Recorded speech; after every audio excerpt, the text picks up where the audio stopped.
parece? Ok. Pues me parece que nos quedamos en la página 327. O sea, ya vimos entonces, miren, quiero compartir pantalla. A ver, entonces, estamos en este curso que se llama La Pascua. Entonces, ya vimos la última cena. Voy a volver a hacer hincapié que la última cena es un acontecimiento histórico porque sucedió en el tiempo y sucedió en el espacio. La podemos encontrar en el calendario y en un mapa. La pasión también ya la vimos, ya terminamos de verla, empieza en Getsemaní y termina hasta el sepulcro. Ya lo terminamos la clase pasada. También es un acontecimiento histórico, sucedió en el tiempo, sucedió en el espacio, sucedió en esta dimensión. Ahora vamos a empezar a ver la tercera parte de la Pascua de Jesús, que es la glorificación. Aquí en el libro nos dicen que la glorificación se divide solo en resurrección, ascensión y Pentecostés.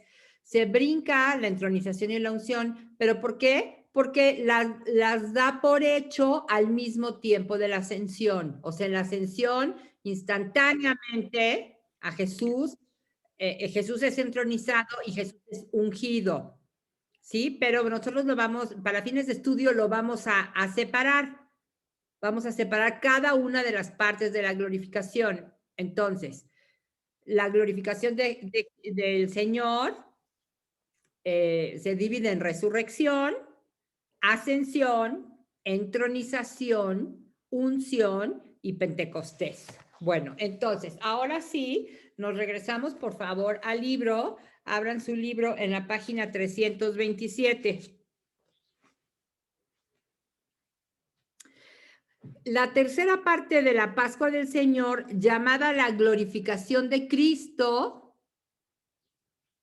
fíjense, realmente, generalmente se dice la última cena, la cena del Señor, porque Jesús es el Señor, es el que lleva las riendas ahí. Luego, en la pasión, normalmente se habla de la pasión de Jesús, porque es como que acentuando su naturaleza humana, ¿no? Todo este sufrimiento, todo este dolor, como que se acentúa su naturaleza humana. Y luego en la glorificación hablamos de la glorificación de Cristo. Cristo es el título de Jesús ya glorificado. Entonces, por eso decimos la glorificación de Cristo. Está constituida por dos temas fundamentales íntimamente unidos entre sí. Primero, la resurrección y la ascensión de Jesús y la donación del Espíritu Santo. Es lo que les digo, que no menciona la entronización y la unción, porque todo lo suponen en el momento de la ascensión. Y luego la donación del Espíritu Santo, que es la que tenemos aquí en Pentecostés. O sea, realmente, bueno, según Lucas es en Pentecostés, según Juan es instantáneo. En el momento de su muerte entrega el Espíritu, porque para Juan todo sucede en el mismo momento. Y Lucas nos lo narra hasta Pentecostés. Pero Pentecostés es un hecho que no podemos negar. O sea, Pentecostés es un hecho histórico. Sí sucedió, sí sucedió Pentecostés. Bueno, entonces, la resurrección gloriosa de Jesús es un punto central y clave en la religión cristiana. O sea, todo lo que creemos hace sentido y solo hace sentido si Jesús resucitó.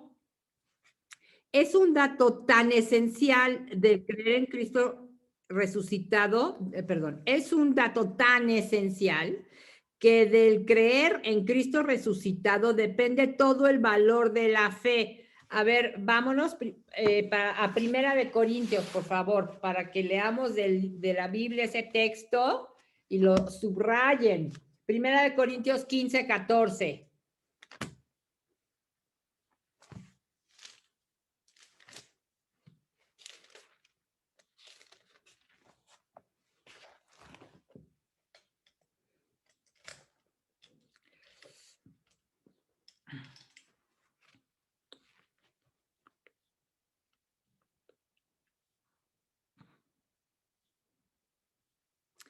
Vamos a empezar desde el 13.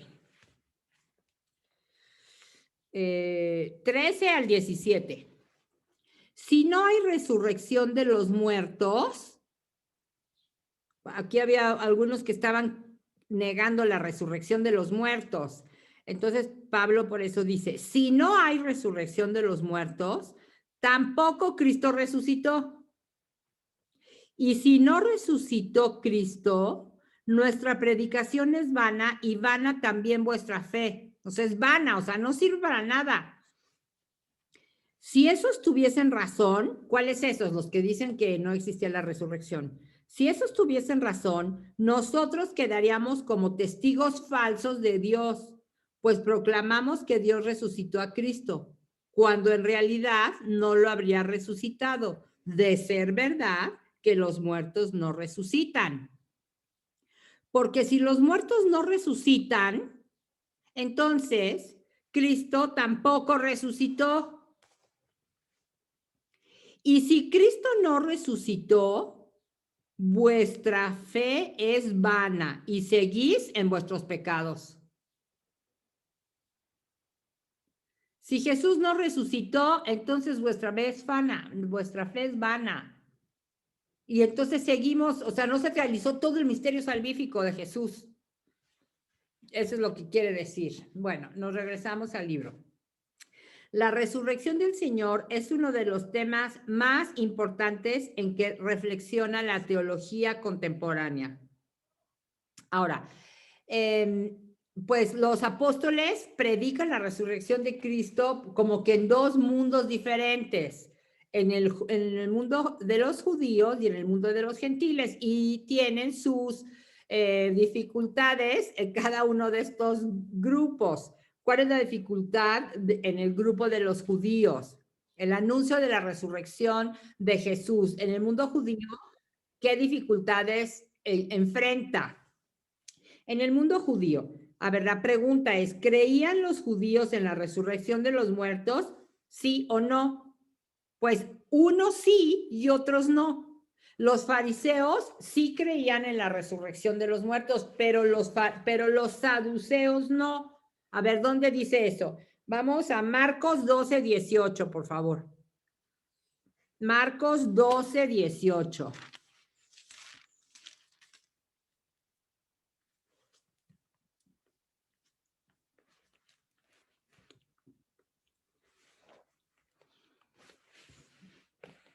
Ahí en negrilla viene un título, la resurrección de los muertos. Leemos el versículo 18. Se le acercan unos saduceos, esos que niegan que haya resurrección. ¿Sí? Entonces los saduceos no creían que había resurrección, pero los fariseos sí creían que había resurrección. Los fariseos no solamente la aceptaban, sino que la defendían con vigor. Los fariseos. A ver, vamos a leer Hechos 23, 6 al 9. Hechos 23, 6 al 9.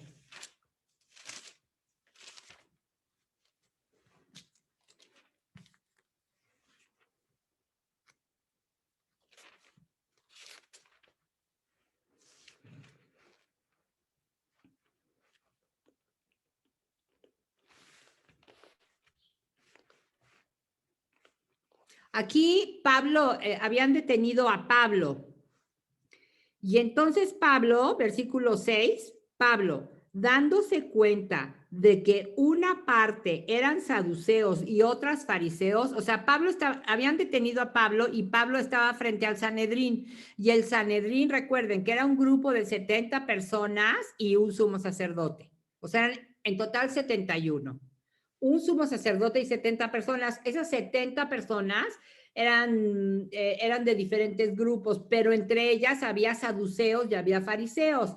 O sea, unos no creían en la resurrección y otros sí. Entonces Pablo, al verse frente al Sanedrín, dándose cuenta de que una parte eran saduceos y otra fariseos, gritó en medio del Sanedrín: hermanos, yo soy fariseo. O sea, Pablo era un judío fariseo, o sea, de los que sí creían en la resurrección. discípulo de fariseos, y me juzgan porque tengo esperanza en la resurrección de los muertos. Pero pues muchos de los que estaban ahí juzgándolo creían en la resurrección de los muertos. Cuando dijo esto, se produjo un altercado entre fariseos y saduceos, y la asamblea se dividió. Es que los saduceos dicen que no hay resurrección, ni ángeles ni espíritus, mientras que los fariseos profesan todo eso. ¿Sí? Entonces aquí vemos la diferencia entre los dos grupos. O sea, pues los fariseos no podían acusar a Pablo de lo mismo que ellos creían, ¿no? Bueno, por eso se armó ese gran revuelo en ese juicio de Pablo ante el Sanedrín. Bueno, regresamos al libro en la página 328.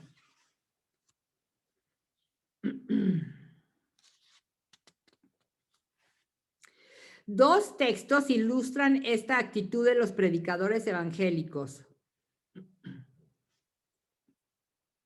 Bueno, esto ya lo leímos. Bueno, vamos a leerlo otra vez. A ver, Mateo 28, 11, 15. Mateo 28, 11, 15.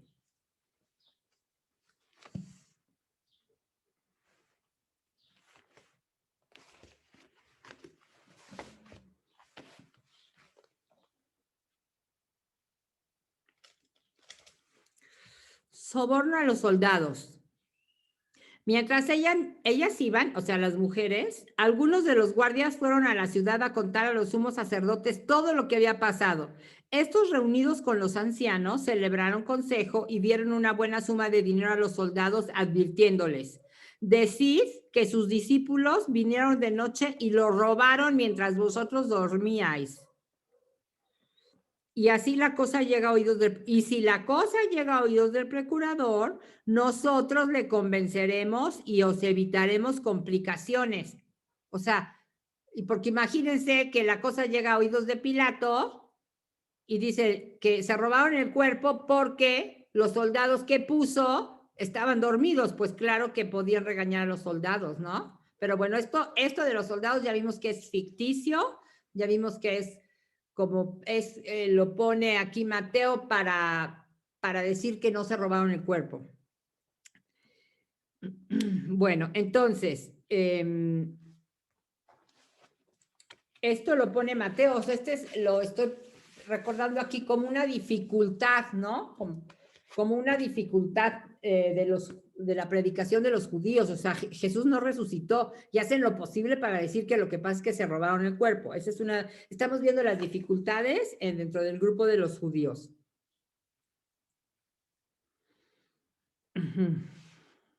Y ahora vamos a ver, Hechos 10, 40, 41.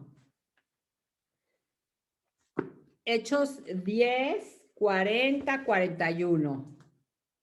Esta es una síntesis del querigma primitivo. O sea, ¿cuál es el querigma primitivo? Jesús, que murió, resucitó. O sea, en resumidas cuentas, ese es el querigma primitivo. Entonces, Hechos 10, 40, 41.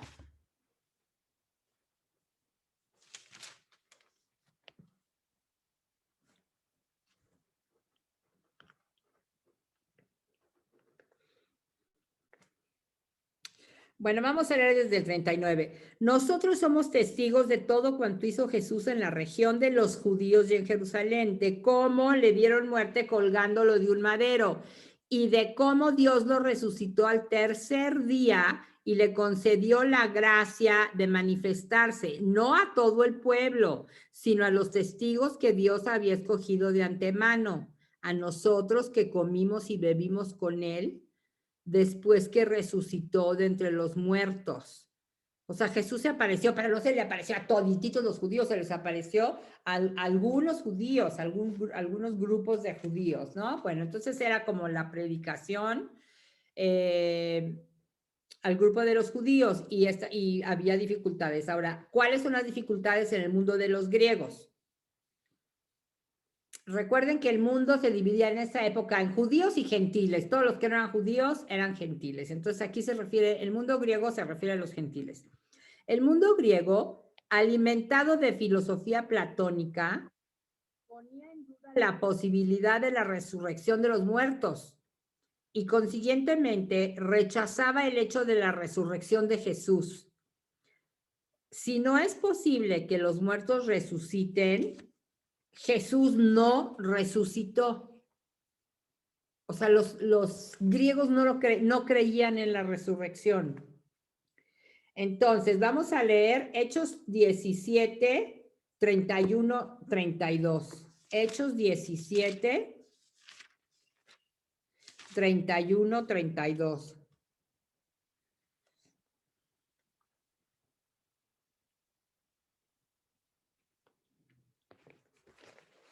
Aquí está Pablo en Atenas.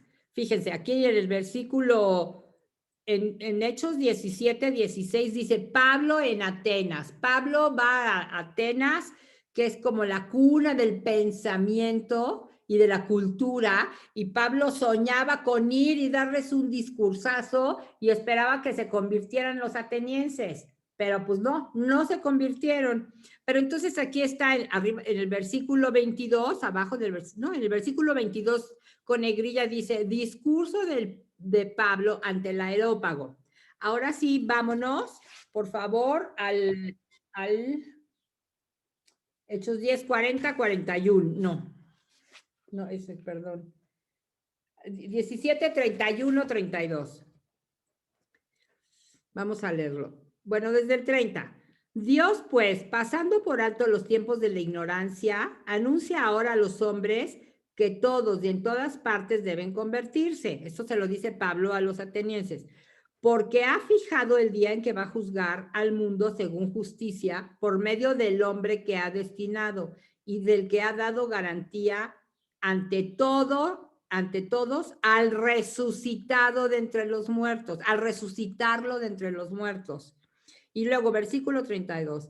Al oír que mencionaba la resurrección, ¿quién? Al oír los griegos que Pablo estaba mencionando la resurrección de los muertos, algunos se burlaron de él y otros dijeron, sobre esto ya te oiremos otra vez. O sea, no tenemos ganas de oírte. O sea, sobre eso, ya después nos cuentas de la resurrección, así como con burla. O sea, porque no creían, los griegos no creían en la resurrección de los muertos. Entonces, esas son las dificultades. Los griegos de plano no creían y los judíos, pues nomás los fariseos creían. Esas son las dificultades. Bueno. Los problemas suscitados en la iglesia de Corintio acerca de la resurrección de los muertos, Pablo ataca directamente. Vamos a leerlo porque estos textos tienen que estar subrayados en su Biblia. Primera de Corintios 15, 12. Primera de Corintios 15, 12.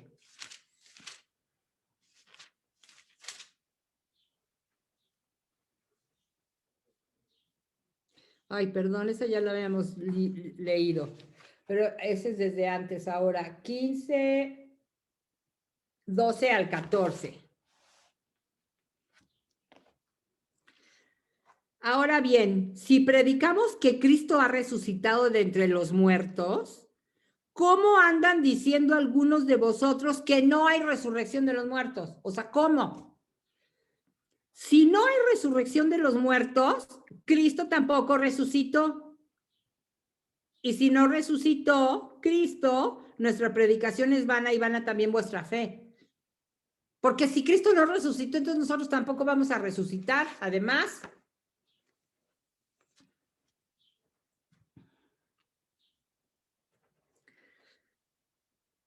ahora, principios filosófico-teológicos para abordar el tema de la resurrección de Cristo.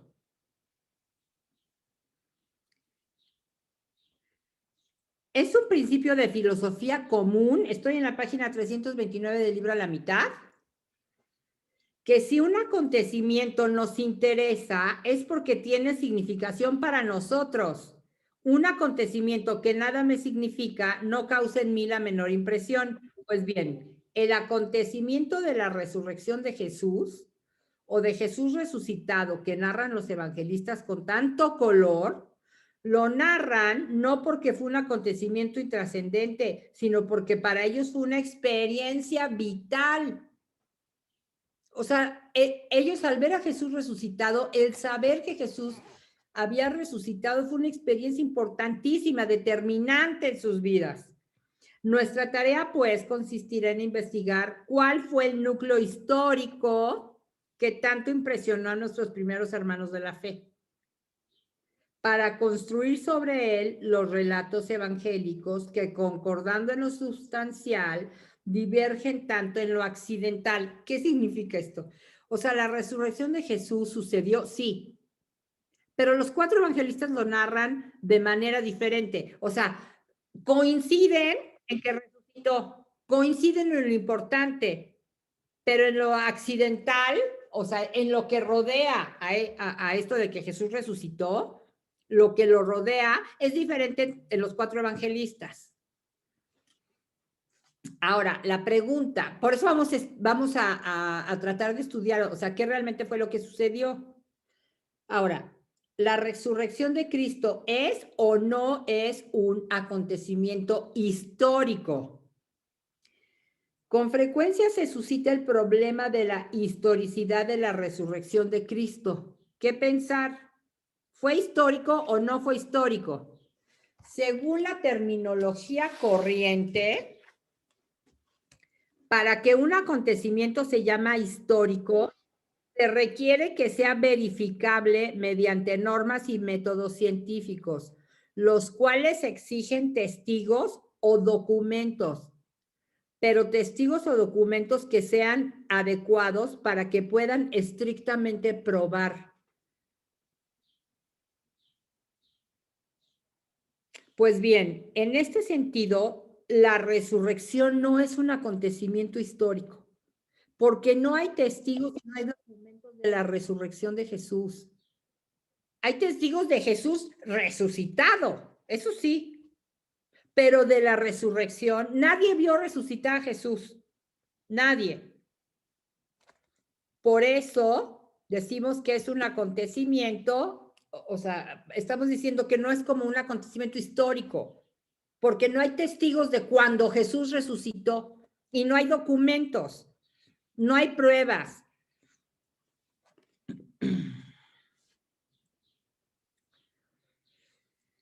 La razón de ello es muy simple, pero profunda. Vamos a leer lo que viene en la página 330 del libro. El hecho de la resurrección de Jesús es algo excepcional. Es el paso de Jesús de este mundo al Padre. El paso de este mundo al Padre, el Pesaj, la Pascua. Es un acontecimiento que no se sitúa ya en las dimensiones de nuestro mundo. ¿Cómo? ¿Por qué? Jesús, ¿dónde estaba? Cuando murió Jesús, ¿dónde estaba? En este mundo, en la cruz, en este mundo. Y pasó al Padre. ¿Dónde está el Padre? El Padre está en esa otra dimensión. El Padre está en su gloria. Entonces Jesús pasó de una dimensión a otra dimensión. Por eso es que es un acontecimiento que no se sitúa ya en las dimensiones de nuestro mundo y por lo tanto de nuestra experiencia ordinaria. Y es algo diferente. Jesús resucitó por una acción soberana de la omnipotencia divina, Dios que todo lo puede. No, pero no a la misma vida de antes. A ver, ¿qué le pasó, por ejemplo, a Lázaro? Lázaro resucitó, Lázaro murió y resucitó, pero a la misma vida, con el mismo cuerpo. Vivió en el mismo lugar, en la misma casa con sus hermanas, comía, desayunaba, cenaba, o sea, trabajaba, o sea, era a su vida igual a la de antes. Pero ¿qué creen? Luego se volvió a morir. Entonces la resurrección de Jesús es diferente. Por eso Jesús no resucitó a la misma vida de antes, vida en un cuerpo corruptible y mortal. Jesús resucitó a un cuerpo nuevo, que ya no es corruptible y que no es mortal. en condiciones datables y localizables en este mundo. O sea, no resucitó en un cuerpo corruptible y mortal, y tampoco en condiciones datables, o sea, datables quiere decir en el tiempo, y localizables, o sea, en la geografía, en este mundo, sino a una vida superior, a la gloria, a otro mundo, con un cuerpo incorruptible, espiritual y glorificado. Con un cuerpo glorioso. Jesús resucitó y ahora tiene un cuerpo glorioso, no su cuerpo humano como el nuestro, como el que tenemos ahorita nosotros, no. Nuestro cuerpo es, él lo tuvo, porque es igual a nosotros en todo menos el pecado. Entonces, él sí tuvo un cuerpo corruptible, pero cuando resucita, resucita con un cuerpo glorioso.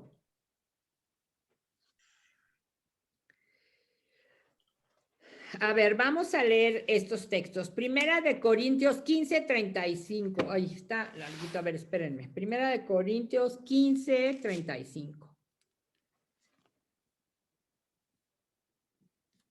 Miren, vamos a leer esto, pero aquí el pobre de Pablo se mete en un problemón porque quiere explicar la resurrección y no puede porque es algo que es de otro mundo y él hace lo posible por explicarlo como puede.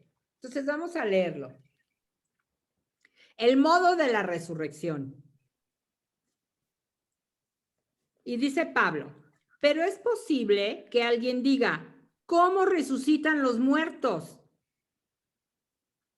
¿Con qué cuerpo vuelven a la vida? ¡Qué tontería! Lo que tú siembras no recobra vida, sino muere. Una semilla, cuando la siembras, muere. La semilla como tal muere.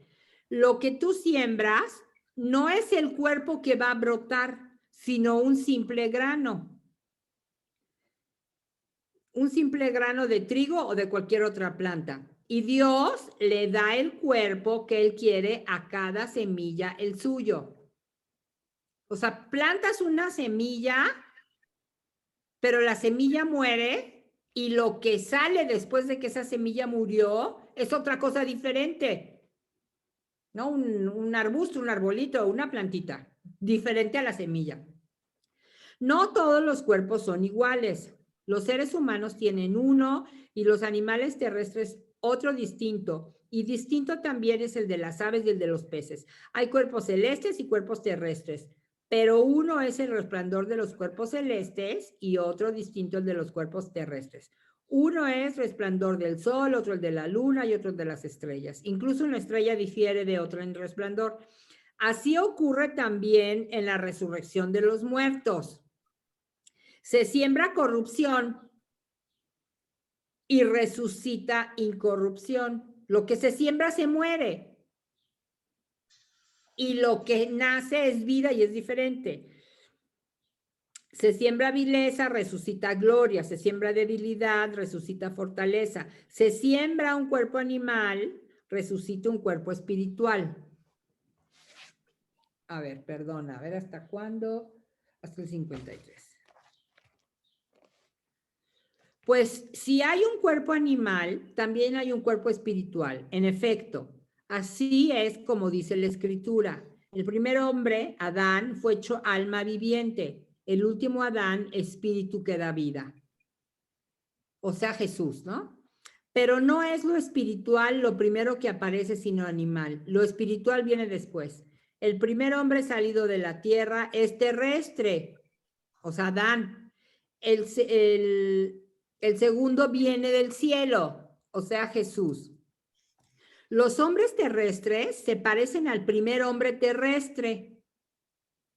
O sea, nosotros nos parecemos a Adán. Los celestes serán como el que ha venido al cielo. Del mismo modo que hemos llevado la imagen del hombre terrestre, llevaremos también la imagen del celeste.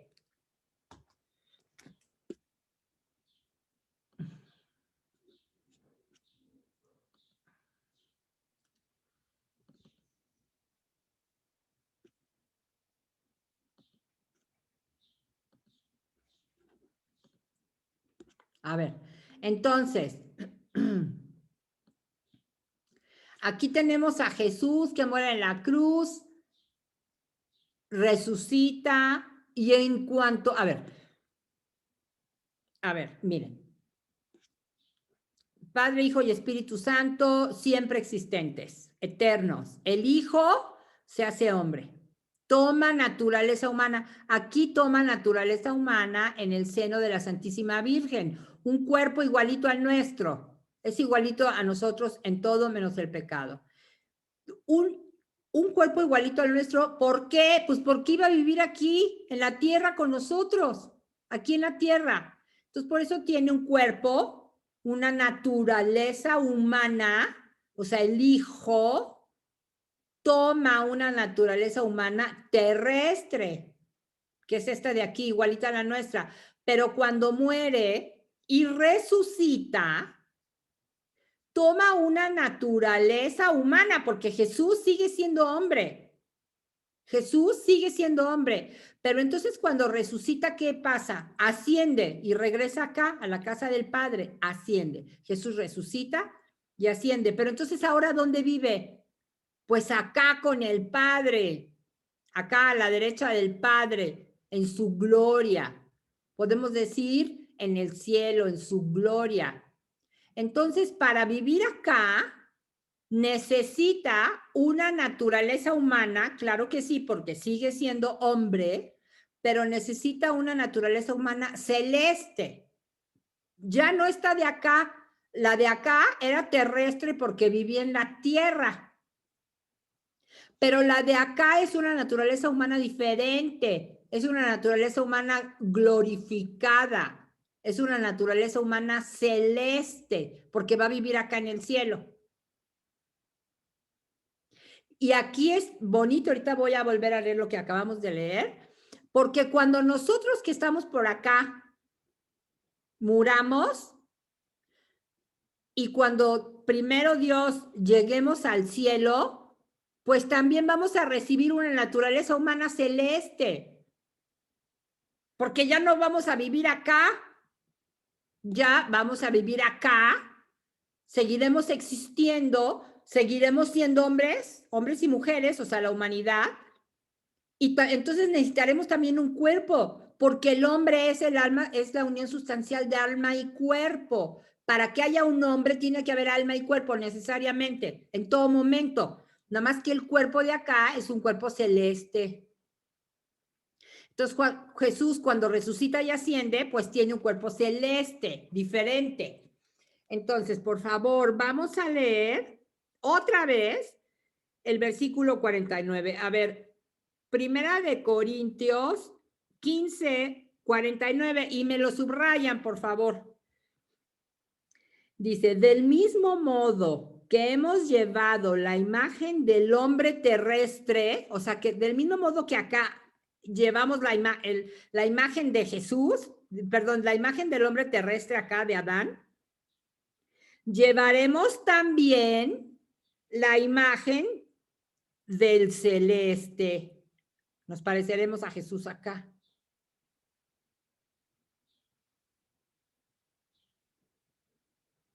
Vamos a seguir. Versículo 50. Os digo, hermanos, que la carne y la sangre no pueden heredar el reino de Dios, ni la corrupción heredar la incorrupción. Mirad, os revelo un misterio.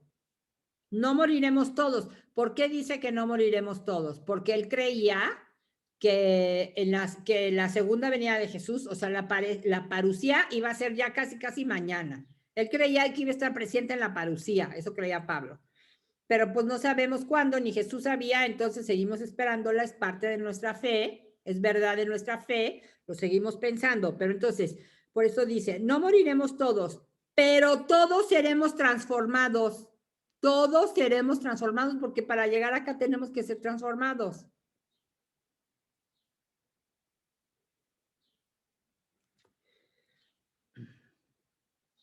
En un instante, en un pestañear de ojos, al toque de la trompeta final, pues sonará la trompeta, así se imagina la parucía Pablo, Los muertos resucitarán incorruptibles y nosotros seremos transformados. O sea, nosotros, pues como los va a agarrar vivos la parucía, según Pablo, pues no van a morir, serán transformados. En efecto, es necesario que este ser corruptible, o sea, nosotros que estamos acá, es necesario que este ser corruptible se revista de incorruptibilidad y que este ser mortal se revista de inmortalidad para llegar acá. ¿Sí? Ahora, Filipenses 3:21, por favor. Filipenses 3:21.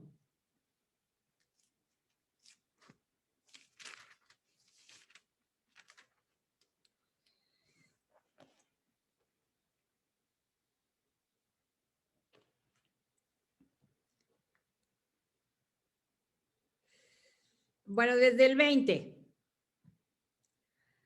Pero nosotros somos ciudadanos del cielo, de donde esperamos como Salvador al Señor Jesucristo. Y esto que viene, subráyenlo hasta que se le haga un hoyo a su hoja, porque es muy importante y muy esperanzador.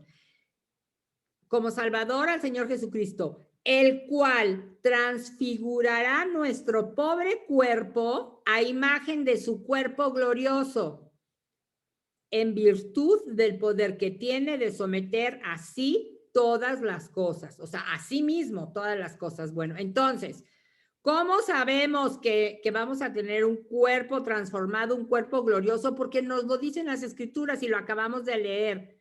Jesús transfigurará nuestro pobre cuerpo a imagen de su cuerpo glorioso, a imagen de su cuerpo glorioso. Como Jesús es la primicia. Lo que le pasó a Jesús nos va a pasar a nosotros. A ver, antes de la resurrección de Jesús y de la ascensión de Jesús, ¿cuántos hombres habían llegado aquí? 0. 0. Aquí estaba el Padre, el Hijo y el Espíritu Santo, solo Dios, solo la divinidad. Pero cuando sube Jesús, sube el primer hombre. El primer hombre que llega al cielo se llama Jesús.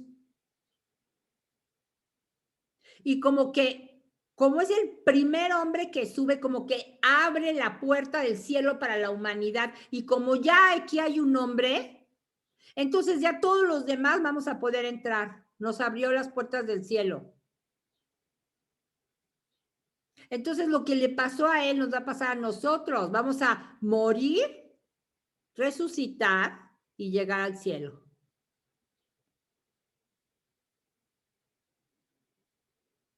Acuérdense que leímos en Mateo, venid benditos de mi Padre al reino de los cielos que fue preparado para ustedes. Este reino es el que está preparado para nosotros desde siempre, desde la eternidad. ¿Se acuerdan que ya lo leímos? Y se acuerdan que también ya leímos en los discursos de despedida cómo en el Evangelio de San Juan, cómo Jesús dijo, les conviene que me vaya, les conviene, porque voy a arreglar las habitaciones en la casa de mi Padre. Estas habitaciones que son las en donde nosotros vamos a habitar cuando muramos y resucitemos. ¿Sí?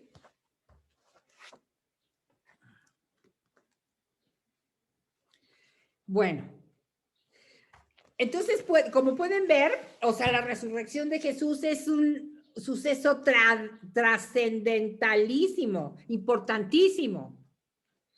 El acontecimiento, pues, de la resurrección de Jesús, estoy en el libro otra vez, o de Jesús resucitado, rebasa los límites de nuestra razón. O sea, todo lo que les dije ahorita poco es súper fácil de entender. Lo creemos y lo aceptamos por fe, pero es un acontecimiento difícil de entender, que rebasa los límites de nuestra razón y se sitúa a los niveles de la fe. Mira, no sé bien cómo va a pasar, pero lo creo, por fe. La resurrección de Jesús debemos decir, fue un acontecimiento real. Fíjense bien los términos que voy a usar. Fue real. ¿Por qué fue real? Porque sucedió. Jesús resucitó. Entonces, es un acontecimiento real porque existió, pero no fue un acontecimiento puramente histórico. ¿Por qué? Porque, ¿qué? Ya lo leímos hace rato. ¿Qué tiene que suceder para que algo sea histórico? Pues que lo podamos situar exactamente en el tiempo, en el calendario y en la geografía, y que haya pruebas, que podamos dar pruebas. Y pues no podemos. Pero sí sucedió. Lo que pasa es que sucedió en otra dimensión. Entonces, es un acontecimiento real que sí sucedió, pero que no fue un acontecimiento puramente histórico, sino un acontecimiento metahistórico. Porque supera y trasciende las leyes de lo histórico y corriente, porque sucede en otra dimensión. Es un acontecimiento pues real y metahistórico que solo puede ser percibido por la fe. Si no tienes fe, no lo puedes creer. Lo crees por fe, porque no te lo puedo probar. Yo no te puedo dar pruebas científicas de que Jesús resucitó.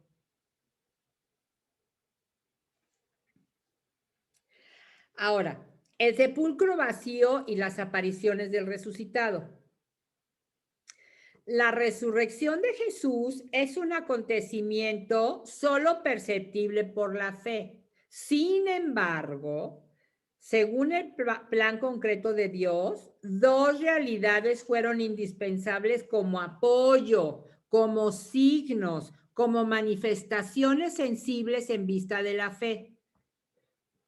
Primero, el enigma del sepulcro vacío, y dos, las apariciones de Jesús resucitado, apariciones de carácter objetivo y de gran naturalidad. O sea, a Jesús nadie lo vio resucitar, nadie. Pero los discípulos tuvieron dos símbolos. Uno, el sepulcro vacío y luego Jesús que se aparece. Entonces ellos dicen, está el sepulcro vacío.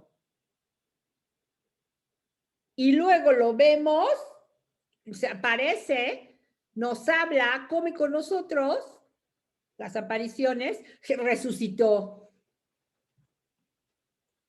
Pero la resurrección, pero el sepulcro vacío y las apariciones como que no son pruebas de que Jesús resucitó. Si nosotros, por ejemplo, nos vamos ahorita, nos metemos un panteón y vemos una tumba abierta, no podemos decir, el que estaba enterrado ahí resucitó, ¿verdad que no? No, un sepulcro vacío no es prueba de que alguien resucitó. Y luego las apariciones, pues tampoco. Entonces, o sea, son como semáforos, ¿no? O sea, Jesús les había dicho, les había anunciado en diferentes ocasiones, sobre todo en el Evangelio de Juan, después de la multiplicación de los panes, les había dicho en varias acusaciones en Juan, creo que son 3 veces, les hablaba que iba a morir y que iba a resucitar. Hay el primero, el segundo y el tercer anuncio de su muerte y de su resurrección. Ya se los había anunciado. Entonces, los apóstoles se acuerdan, cuando ven el sepulcro vacío y las apariciones, pues claro, resucitó, si ya nos lo había dicho. Pero el sepulcro vacío y las apariciones son como símbolos, es como un semáforo. Algo ves, pero otra cosa entiendes. Por ejemplo, un semáforo, cuando nosotros vamos por la calle y vemos un foco rojo, lo único que estamos viendo es un foco rojo, eso es lo único que vemos. Pero es un símbolo. Vemos foco rojo y nosotros aquí entendemos detente. Es un símbolo. Y cuando se pone el verde, pues decimos sigue. Eso es un símbolo. Entonces ellos vieron estos símbolos y dijeron resucitó. Bueno. Entonces, página 331, la tumba vacía. Por sí sola, la tumba vacía por sí sola no puede constituir una prueba demostrativa del misterio de la resurrección, pero sí es un signo negativo, si se quiere, de la misma. Una vez que ese enigma se ve esclarecido por el testimonio del resucitado que se aparece a los apóstoles. Entonces, la tumba vacía. Luego la aparición. Sin ser tampoco pruebas estrictamente rigurosas, se sitúan, sin embargo, en un nivel superior al del sepulcro. Gracias a las apariciones, pudo nacer en los apóstoles la fe en Cristo resucitado. Las apariciones fueron, por lo tanto, vehículo de revelación para los apóstoles y mediante ellos para la iglesia de todos los tiempos.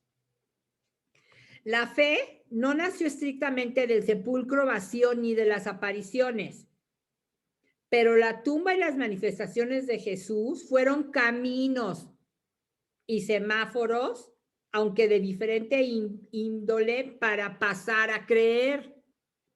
Una cosa vieron los apóstoles y otras creyeron. Vieron el sepulcro abierto y vacío, eso vieron. Y vieron al mismo Jesús crucificado que se les manifestaba. Y entonces creyeron que había sido resucitado y glorificado. O sea, las señales, ¿cuáles son? Dos señales. Una, sepulcro vacío, primera señal. Segunda señal, el crucificado se aparece. Y entonces ellos creen, claro, resucitó. Nos lo había dicho.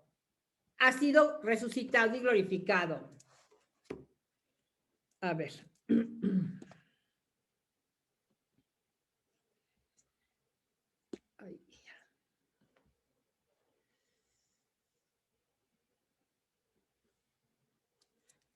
Ay, perdón, me voy a acercar.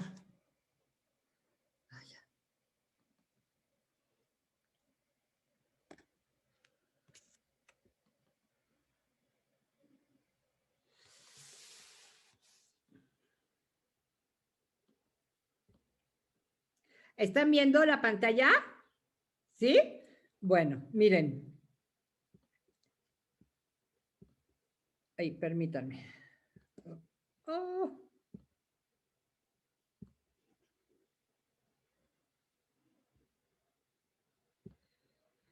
Ay, es que no me podía mover ya. Ok, entonces, miren.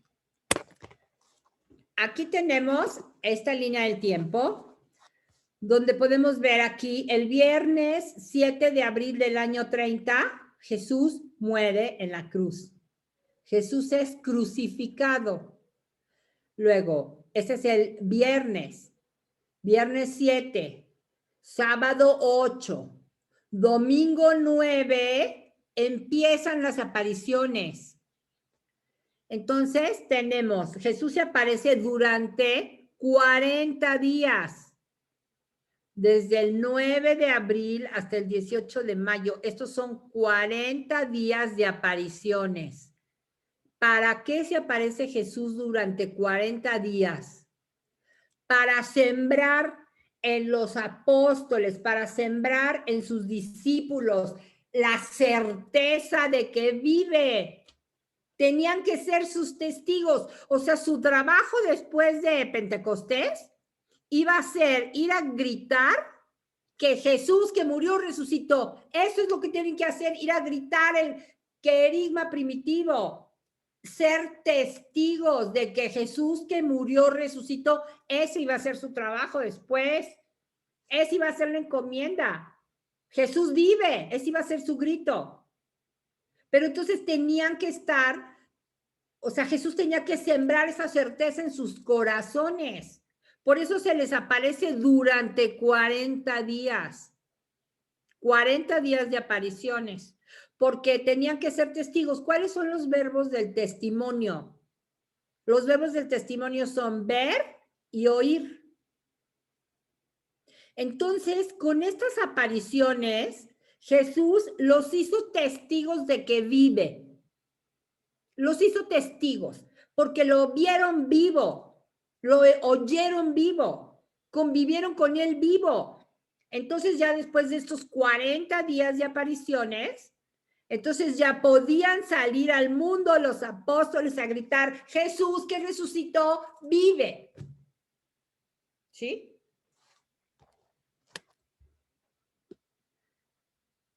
Bueno.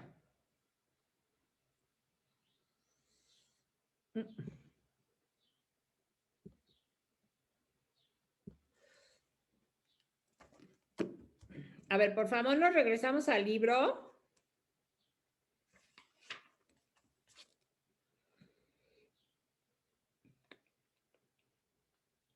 A ver, vamos a leer Juan 20, 27. Juan 20, 27.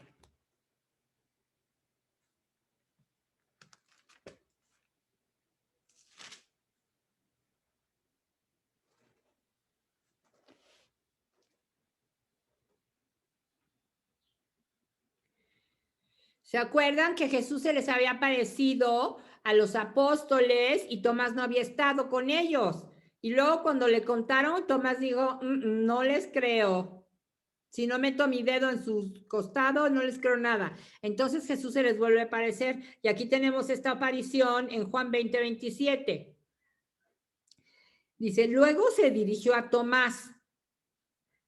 Acerca aquí tu dedo y mira mis manos. Trae tu mano y métela en mi costado y no seas incrédulo, sino creyente. Jesús le contestó, Señor mío y Dios mío. No creía que había resucitado, pero con esta aparición ya era testigo. Tomás se convirtió en testigo de Jesús resucitado. Y luego, bueno, me voy a seguir tantito. Tomás le contestó, Señor mío y Dios mío. Y subrayen este texto, porque aquí este es el único texto donde en los evangelios, donde se le dice a Jesús Dios. Es el único texto. Dios mío. No hay otro en los evangelios. Bueno. Y luego vamos a ver, por favor, Hechos 32, 33. Hechos 32, 33.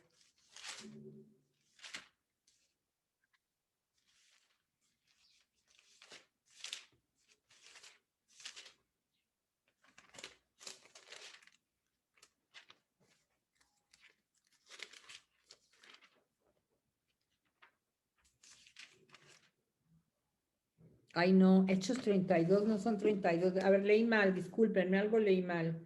Hechos 2, 32. Ay, discúlpenme. Hechos 2, 32. Con razón no lo encontraba.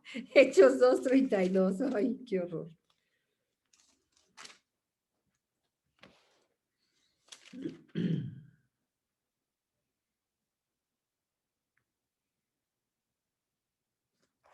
A ver, aquí tenemos a Pedro.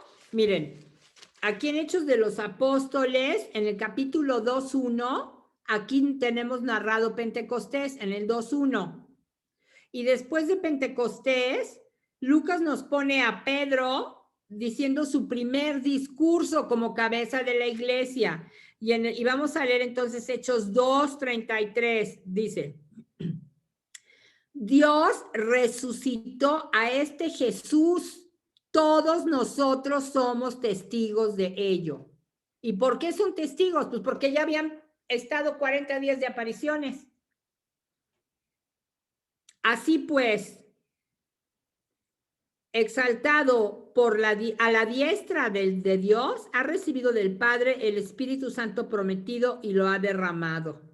Bueno, pero entonces, en este discurso, dice, Dios resucitó a Jesús y todos nosotros somos testigos.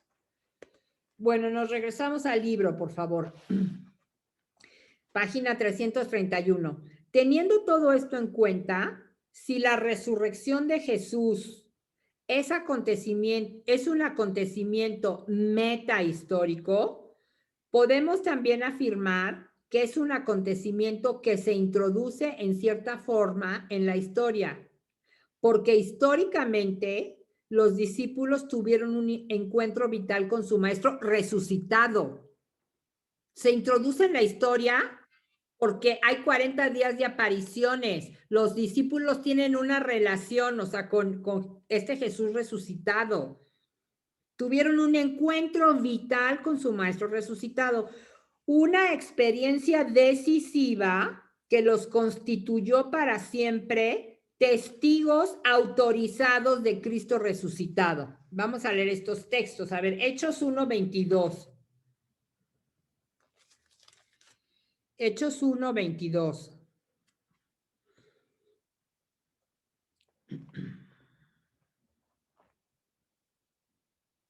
A ver, aquí lo que están haciendo los discípulos es que quieren escoger a alguien que ocupe el lugar de Judas. Entonces vamos a leer desde el 21. Están viendo, a ver, ¿a quién escogemos para que ocupe el lugar de Judas? Por tanto, es preciso que uno de los hombres que nos acompañaron todo el tiempo que el Señor convivió con nosotros, desde el bautismo de Juan hasta el día en que fue llevado de entre nosotros al cielo, sea con nosotros testigos de su resurrección.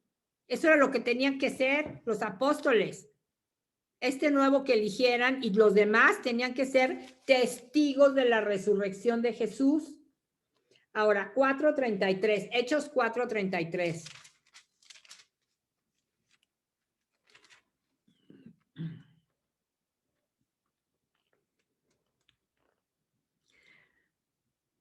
Los apóstoles daban testimonio de la resurrección del Señor Jesús con gran poder. O sea, realizaban obras de poder en el nombre de Jesús. Jesús era el que las realizaba a través de ellos. Pero entonces daban testimonio de la resurrección del Señor. Y luego vamos a leer este último texto, Hechos 10, 42, 44. Hechos 10, 42, 44.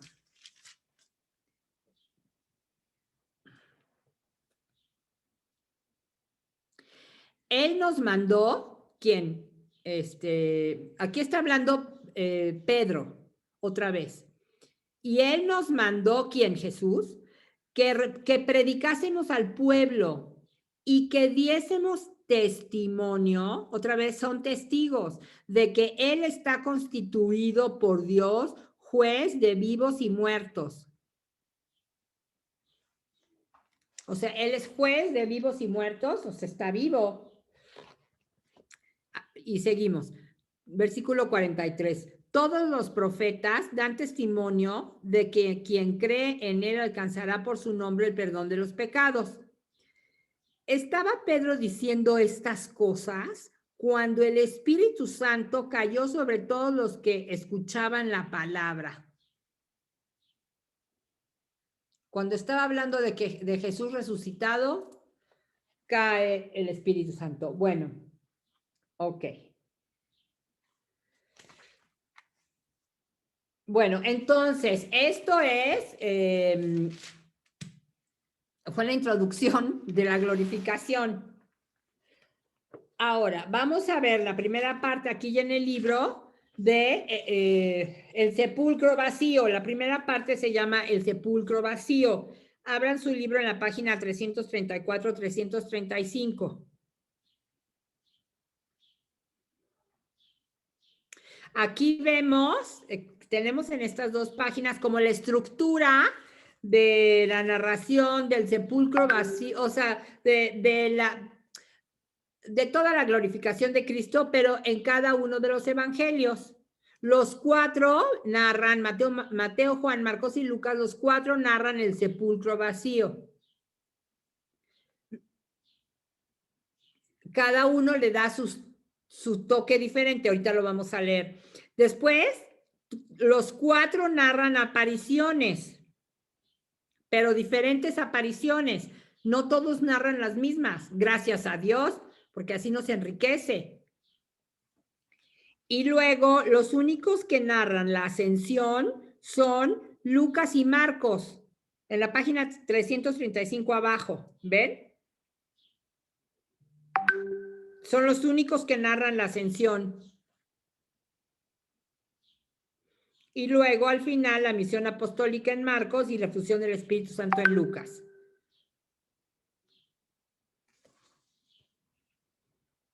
¿Sí? Bueno, entonces vamos a empezar con el sepulcro vacío.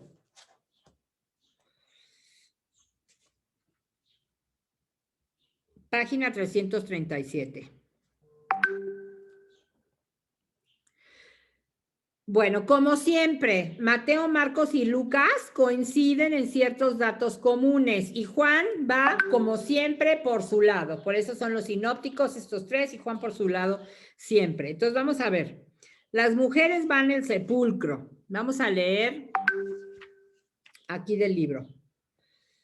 Mateo nos dice, pasado el sábado, a la aurora del primer día de la semana, María Magdalena, ¿cuál es el primer día de la semana? El domingo, ¿no? Entonces, pasado el sábado, o sea, el domingo, María Magdalena y la otra María fueron a ver al sepulcro. Eso nos cuenta Mateo.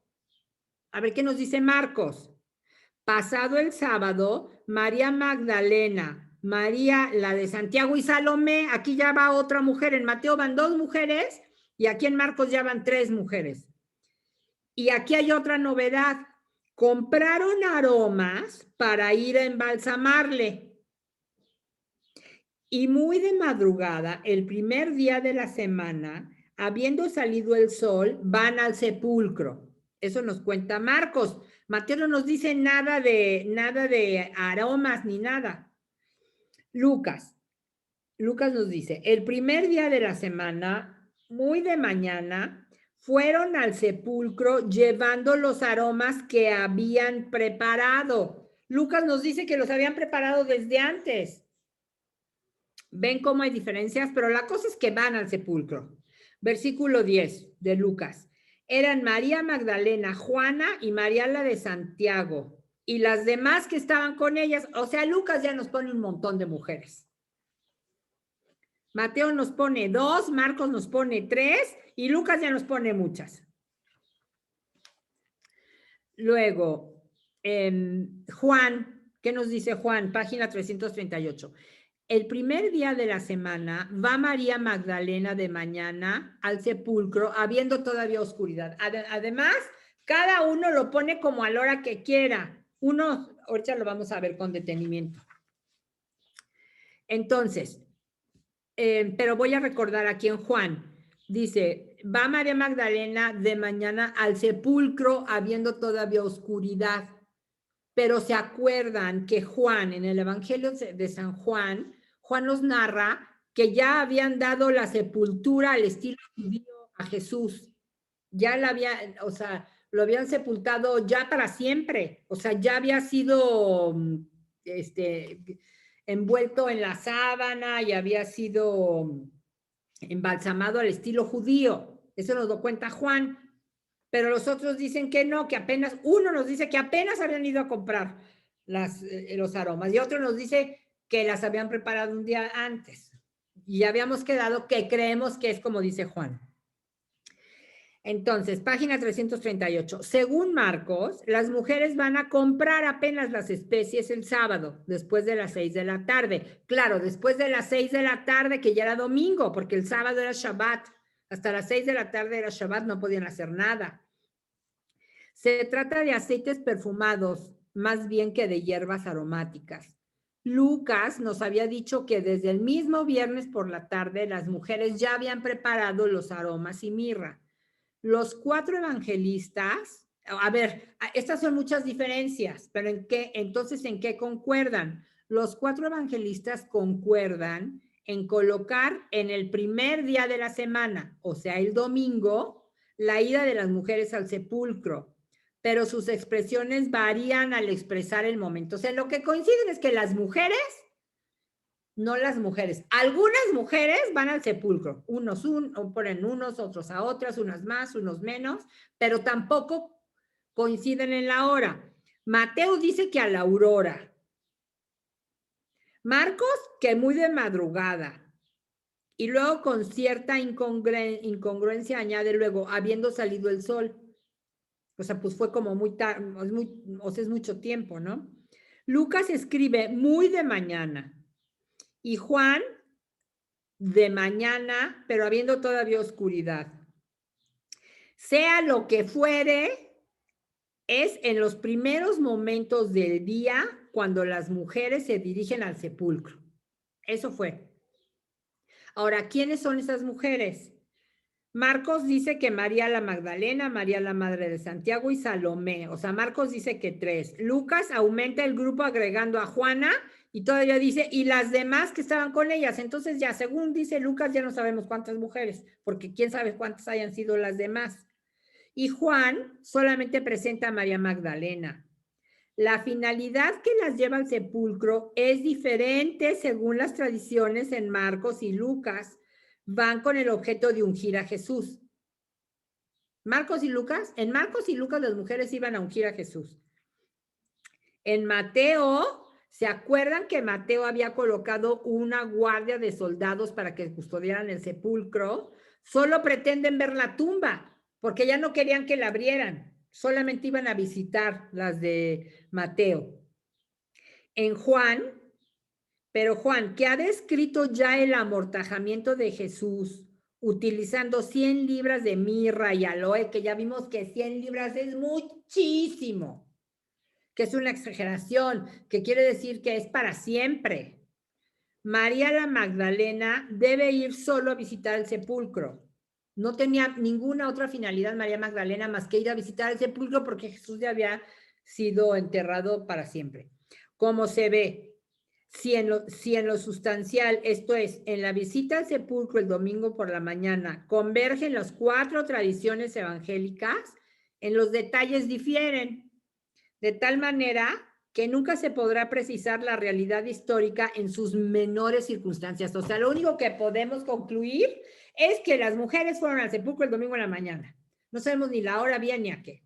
De preferir alguna tradición, nos inclinamos por la de Mateo y Juan, pues no es verosímil que las mujeres hayan ido como personas privadas a ungir el cuerpo de Jesús un día y 2 noches después de la muerte del Señor. O sea, eso no es verosímil.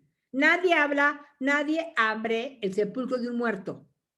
Y menos unas mujeres, unas civiles cualquiera, o sea, unas mujeres cualquiera no pueden llegar y desenterrar a un muerto. O sea, pónganlo aquí en nuestros panteones de ahora, es algo imposible. Marcos, para quien las mujeres van a ungir a Jesús, describe con su viveza acostumbrada. Ay, decían unas a otras, ¿quién nos retirará la puerta del sepulcro? Pues era una piedra bien pesada, eran unas piedras grandototas que pesaban toneladas. Entonces, claro que ¿quién se las iba a mover? Ellas solas no iban a poder. Ahora, vamos a ver los relatos del sepulcro abierto. Vamos a empezar con Marcos. Al llegar al sepulcro, las mujeres levantaron la mirada. Ven que la piedra ha sido rodada, o sea, aquí ya se encuentran la puerta del sepulcro abierta. Y Mateo comenta, y eso que era muy grande, o sea, la piedra. Y entrando en el sepulcro, vieron a un joven sentado en el lado derecho, vestido con una túnica blanca, y se asustaron. Vieron a un joven sentado en el lado derecho. O sea, ¿quién era este joven? Un ángel. Un ángel. Sentado, este estaba dentro de la tumba, sentado del lado derecho. Marcos no alude al cuerpo de Jesús, pero presenta a un joven vestido de blanco. Es un ángel. Y entonces se asustan las mujeres, la reacción violenta de temor y de miedo ante lo sobrenatural está enérgicamente expresada en el verbo griego salir de sí por temor. Dice, versículo 6, pero él les dice, no os asustéis, buscáis a Jesús de Nazaret, el crucificado. Ha resucitado, no está aquí. He aquí el lugar donde le pusieron. Miren, o sea, los evangelistas ahorita tienen que dar la noticia en sus evangelios de que Jesús resucitó. Y como la resurrección es de otro mundo, es de otra dimensión, y no supieron ni cómo fue, no le entienden. Lo único que saben es que Jesús resucitó, pero no saben cómo ni qué pasó. Es algo de otra dimensión. Entonces los evangelistas dicen, Dios mío, ¿cómo le hago? ¿Cómo le hago para decirles que el sepulcro estaba vacío y que Jesús resucitó? Y entonces dicen, pues muy fácil, les voy a poner un ángel o dos, dependiendo del evangelista, para que el ángel se los diga. Como es un acontecimiento de otra dimensión, pues entonces les voy a poner a un ser de otra dimensión también a que les dé la noticia. ¿Sí? Entonces, aquí vemos a un joven. Versículo 6, que les dice, bueno, perdón, ya lo leí, pero él les dice, no os asustéis, buscáis a Jesús de Nazaret, el crucificado, ha resucitado, ya les dio la noticia, ha resucitado, no está aquí, he aquí el lugar donde lo pusieron. Es una buena noticia, ha resucitado, o sea, no es una buena noticia, es la mejor noticia que ha habido en todos los tiempos, que Jesús que murió, resucitó. Esta proclamación es la cumbre teológica del relato de Marcos. Significa que la resurrección de Jesús no es una realidad ordinaria de este mundo, sino el efecto de una acción soberana de Dios que no puede ser conocida sino por la revelación divina. Bueno, luego,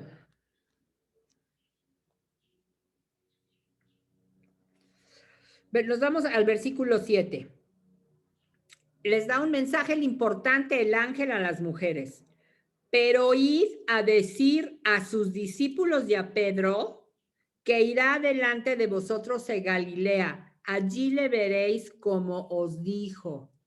Y a mí esto también me gusta muchísimo porque las primeras que se enteran que Jesús que murió vive, que Jesús resucitó, son las mujeres. Y las primeras que dan la buena noticia son las mujeres. Me gusta muchísimo, porque el papel de la mujer en la comunicación de la buena nueva, en la evangelización del mundo desde el principio es importantísimo. Bueno, esta referencia, esto de que decirles que irá delante de vosotros a Galilea, es una referencia a la promesa que Jesús les había dicho durante la cena. A ver, Marcos 14, 28, ¿qué les había dicho? Marcos 14, 28.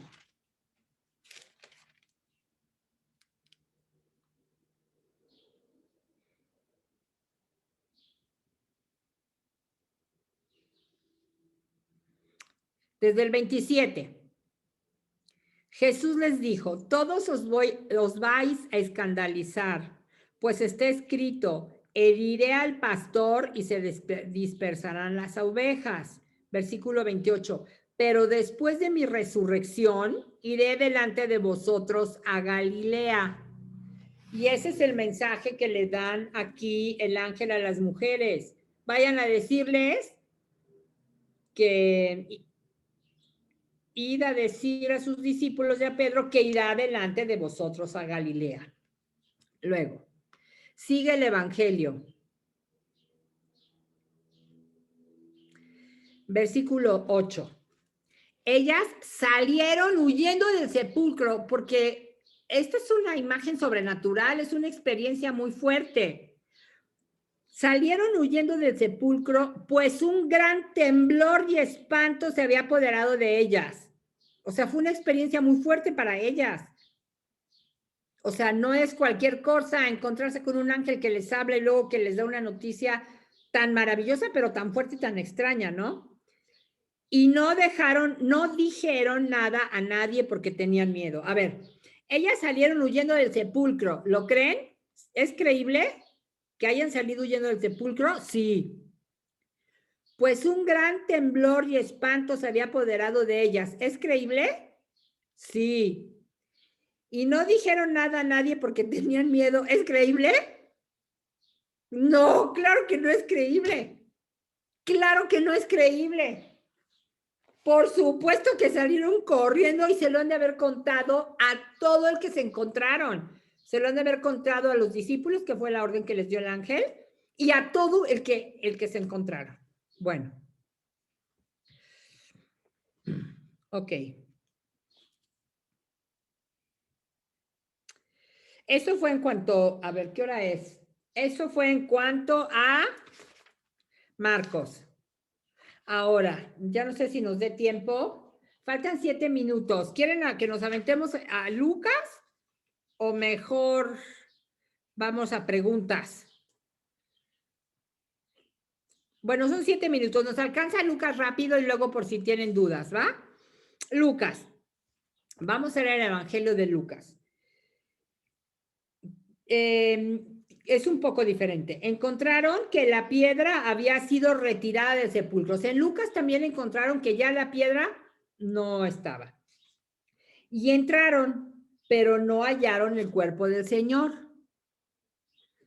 Fíjense cómo ya dice Señor. Al único que se le dice Señor es a Dios. Y Lucas ya aquí no encontraron el cuerpo del Señor. O sea, ya le está diciendo a Jesús Señor.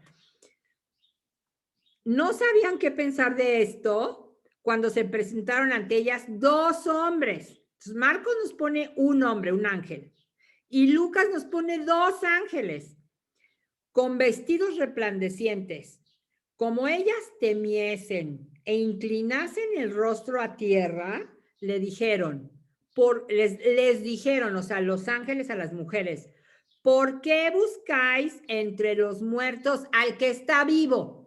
Otra vez la buena noticia. El que murió está vivo, resucitó, no está aquí, ha resucitado. Entonces, estos 2 hombres son ángeles. La presencia de estos personajes celestiales, estoy en la mitad de la hoja, significa que el hecho de Jesús resucitado trasciende el orden de las realidades terrestres. Otra vez, Jesús resucitado trasciende las realidades terrestres, por eso lo tienen que decir unos ángeles, la buena noticia, y que solo es conocible por la revelación de Dios y perceptible por la fe. Y aquí tenemos un matiz teológico. Las mujeres estaban viendo para abajo, viendo al suelo. Dice en el versículo 5, como ellas temiesen, inclinasen el rostro a la tierra. Por eso les dice el ángel, levantad vuestros rostros, o sea, no lo busquéis entre los muertos al viviente. Jesús vive, ha resucitado. Dirigid vuestras miradas al cielo. Es que miren, aquí en el versículo 5 dice, ¿por qué buscáis entre los muertos al que está vivo? O sea, al viviente. El viviente, con este título absoluto, Lucas intenta describir la nueva condición de vida en la que se encuentra Jesús vivo. Jesús está vivo. Pero es una vida nueva. Una vida para siempre, perfecta e indestructible. La vida a la que resucitó Jesús es diferente a la nuestra. Es una vida para siempre, una vida nueva, una vida perfecta y una vida indestructible. Enseguida los ángeles agregan, recordad cómo os habló cuando estaba todavía en Galilea diciendo, es necesario que el Hijo del Hombre sea entregado en manos de los pecadores y sea crucificado y al tercer día resucite. Acuérdense que ya se los había dicho. Y ellas respondieron, y ellas recordaron sus palabras. O sea, pues sí, claro que se los había dicho, lo dijo muchas veces Jesús.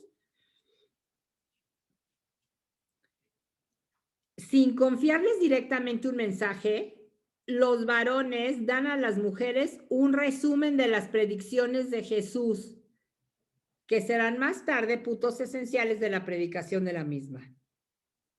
Ahora, en el Evangelio de Marcos las mujeres estaban tan aterradas que no dijeron ni una palabra, pero aquí en el de Lucas dice, regresando del sepulcro, anunciaron todas estas cosas a los 11 y a todos los demás, pero todas esas palabras les parecían como desatinos y no las creían, no les creían. Han de haber dicho, estas mujeres, pero ¿cómo se les ocurre? Pero ¿cómo se les ocurre esto? O sea, es que es algo tan grandioso, tan inmenso, que no les creían, creían que eran desatinos. Bueno, entonces yo creo que nos quedamos aquí en Lucas porque ya no nos da tiempo para Mateo y para Juan.